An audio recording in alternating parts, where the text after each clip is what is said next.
Usa sa nakapait sa manag-uyab nga magkabulag nga ang usa wa nay gana, ang usa gusto pa nga makigbalik, unya naluoy ka, gidawat pod nimo siya. Miskag wala nagyusulod ang imong kasing-kasing pag-abutan ng tawhana. End of everything. Imo nang gitapos ang tanan ninyo nga nahitabo sa inyong kinabuhi. For a brand new day, for a new person to enter, rejoice, and come in your life. Karon, kung dawato na nimo dong, kay namugos siya nga makigbalik siya nimo, dili na nagugma.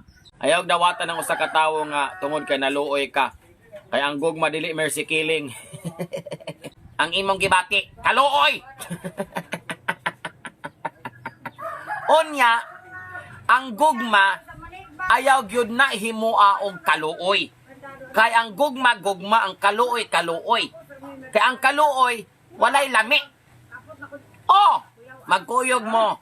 Nya kaluoy ra ang imong gibati. Ayaw. Ayaw gyud pugsa ang imong kaugalingon.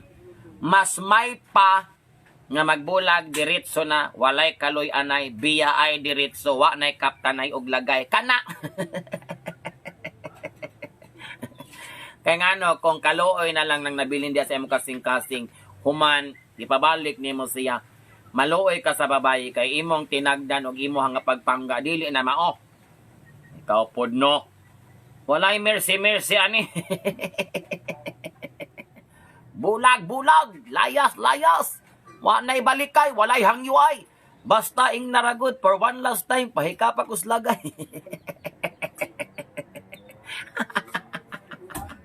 Muna siya ay reality pag-abot sa love story. Ayaw good og never good pabalik ka ang usa ka tawo nga imong gibiyaan tungod lang sa kaluoy. Maluoy ka! Luoy ka! Mag-amtos na siya! Mag-amtos na siya. May pay imong prangkahan. Direktamente para kasara.